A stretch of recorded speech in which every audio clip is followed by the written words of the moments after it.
Oh hey! Welcome back to my channel, guys, Dying to DIY. It's me, Camaro, and I just have a few more Halloween DIYs to share with you guys. These ones are more of a high-end, classy looking style, and they are just superb. You're going to love them. Well, I hope you do. Also, if you have not hit that, I almost said hidden. If you guys haven't hit that subscribe button, there's still time, and I hope that you will join the Dying to DIY family. Anyway, let's just jump right into it. So for the first project, I'm going to be using this hexagonal picture frame that is from Dollar Tree, and I am just going to start by removing the back, and then I'm going to be removing the inserts that come in that frame, but I am keeping that mat on hand. I am taking this black and white scrapbook paper that's from Hobby Lobby, and I'm using that mat that came in the picture frame to trace onto the scrapbook paper, so that way I know where to make my cuts. So once I'm done tracing around that hexagonal mat, I'm just going to cut out my scrapbook paper so that way it fits nicely back into that picture frame like so. Then I'm just adding the mat back in and then the back as well. I do rip off the little standing picture frame thing because this is not going to be a standing picture frame at all. It's actually going to be a tray. So now I'm taking this candle holder and I'm just taking my E6000 and hot glue, and I'm gluing that picture frame onto the candle holder. I start by gluing it onto the top first, and then I turn it over just to make sure that little candle holder is as centered as possible. And then my last quick little step was to just add a little spider accent to this, and voila, this tray was done. Look how cute, classy, and high-end this piece looks, and that was such a quick and easy DIY. And seriously though, just the clean white and black look, I'm loving these vibes. So definitely let me know what you guys think of it down below. Alright, for my second project, I'm going to be using this little mermaid skeleton from Dollar Tree and also this spring wreath from Dollar Tree. I took both of these outside and just gave them a few coats of the black spray paint, and I got this idea from Chemo Craft, and I will have his stuff, all his information linked down below in my description box. He made a really cool wreath with this skeleton mermaid, and he had it like sitting on the wreath, and then he added like some flowers, in which I definitely was going for that look, but I don't have a heat gun or anything, and I did take my blow dryer to try to bend and reshape this mermaid. And I mean, it worked for the most part, but then I ended up snapping my mermaid's tail off on accident, so I kind of had to go into a different direction. Which is okay because I still really love the way it turned out, but I did get my original inspiration from Chemo Craft. So look, I'm breaking an arm and everything. Poor skeleton. He's just getting beat up by me. Anyway, so I'm taking my spray adhesive glue, and that one is not really working, so I just showed you that I transferred it to that pink bottle. So that is what is in that pink bottle. It's just some spray glue. And then I'm taking this copper colored flake. It's almost like a gold flake, but it's not a gold flake, it's a copper color flake. So the copper flake, and I'm just using that glue and a paintbrush, and I'm just going to adhere it onto the mermaid in just random spots, really no rhyme or reason. I'm just adding some of it here and there and everywhere, and I'm just going to keep doing that until I am happy with the look. I just thought this was a really classy, elegant characteristic to add to this mermaid, and also it kind of looks like it's scales or something like that, and it just goes with the mermaid vibe so well. So like I said, I just added that, until I was happy with the look. I didn't want to cover it completely. I just, wanted to add it in certain spots. So I gave it adequate time to dry.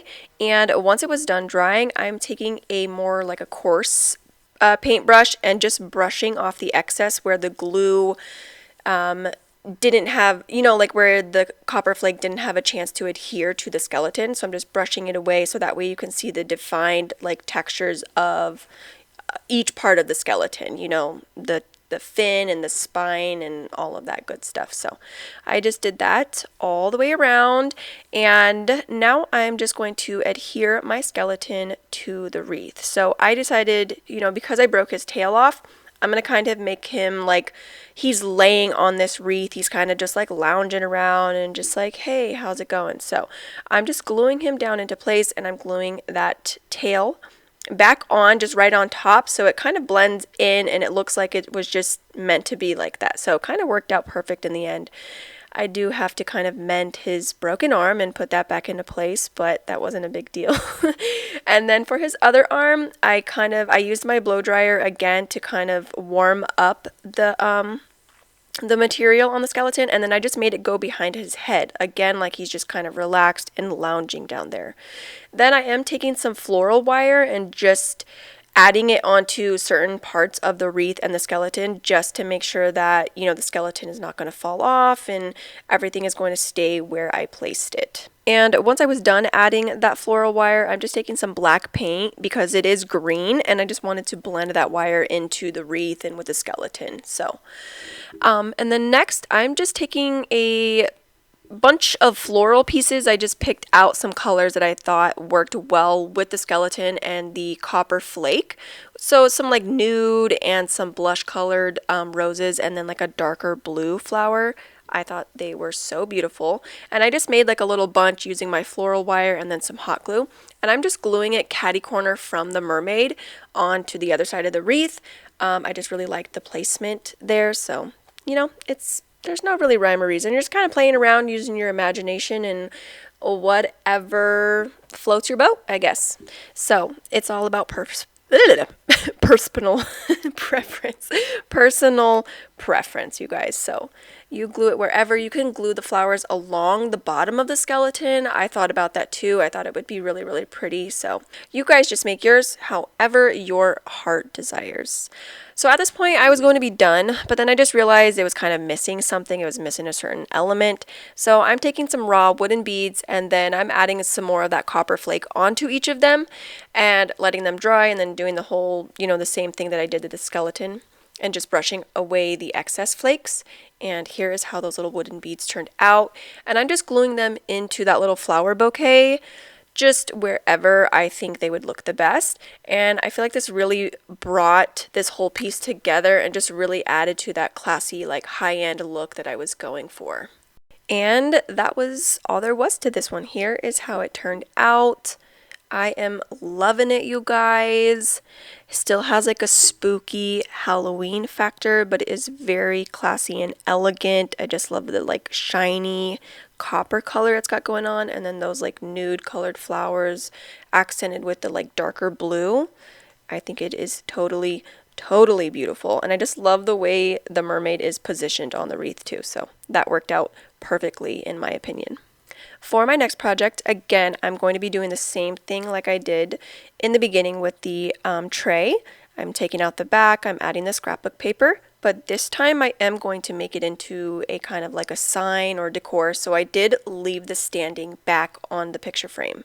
Then I'm using these wood shapes from Dollar Tree. The 31 is from Dollar Tree, and then the pumpkin shape is from Target Dollar Spot. So I do paint these in an orange color.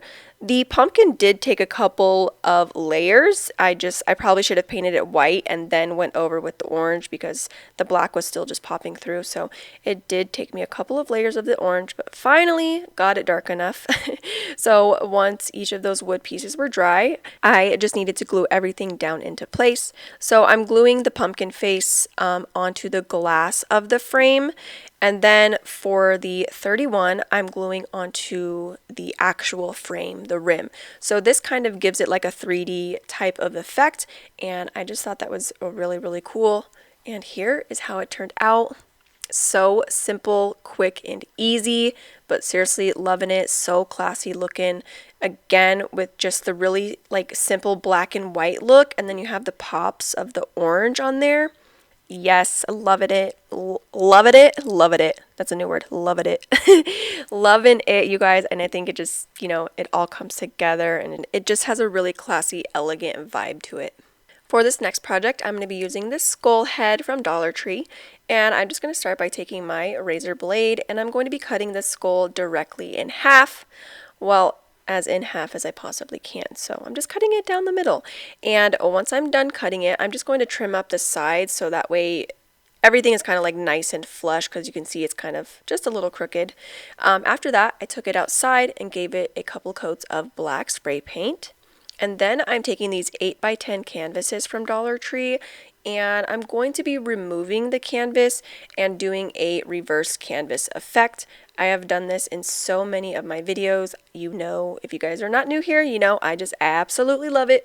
So I'm just taking a razor blade, cutting that canvas material away from the frame, and then you're going to flip the frame over so that way it's not the side with all the staples on it. You just want it to be the nice clean wood side, you know what I mean? And then, oh, sorry, I did the same exact thing to the other one off camera for you guys. Took those frames outside and spray painted them black. And then I'm adding the canvas material back onto the frame, but this time I'm adding it directly to the back so that way you can still see the frame on the front. And I'm just taking my staple gun and just doing that like so. Once I was done stapling the canvas to the back, I'm taking my razor blade and just cutting off the excess parts of the canvas. And here's how those frames turned out. Loving them already, so clean and classy. So next step, I'm taking my E6000 and hot glue, and I'm just gluing those skeleton halves, one on each of the canvas frames. And just look at how quick and easy and amazing these came together, you guys. I am obsessed. Obsessed. So stinking cute. I love these so much. Just the very simple black and white look. It just makes it so classy, so high-end looking. And I cannot wait to hear about how you guys feel about these down below in my comment section. Alright, for my last project, I'm going to be using this vase from Dollar Tree and then this big gap filler, which I purchased from Walmart. And I'm just going to take that gap filler and cover the vase as much as I possibly can. And I'm just going all over the place, no rhyme or reason. I got some swirlicues, some dip-de-doos, all of the good things. Oh my goodness, sorry you guys, I had to. I'm just getting it on there as much as I can, and I'm doing everything really, really fast because I don't want it to dry. So while it was still in the process of drying, I took it outside and I gave it a coat of spray paint, and I left some of the cream or yellowish color popping through. I thought it was kind of cool. So if you want to cover it completely black, by all means, definitely do that. And then I'm just taking some hands and bones and some like scorpions and such and spiders and adding it onto the vase. And again, I'm doing this as quick as possible before it dries because I want the bones and the, you know, all the scorpions and stuff to stick on there really, really well and get deep into that big, the gap filler and such. So also wear your gloves. I learned my lesson last time when I did my bubbling cauldron a few videos back. That stuff is sticky, you guys. It was on my hands for days. I could not get it off. I did acetone, rubbing alcohol. It was not coming off. Whatever I did, it wasn't. So definitely wear your gloves. So I just kept doing that until I was like happy with how full it was. And here's how it turned out. After everything was all dry, I let the gap filler have time to settle and whatnot and expand. And I think it looks really, really cool, you guys. So hopefully you guys like it as much as I do.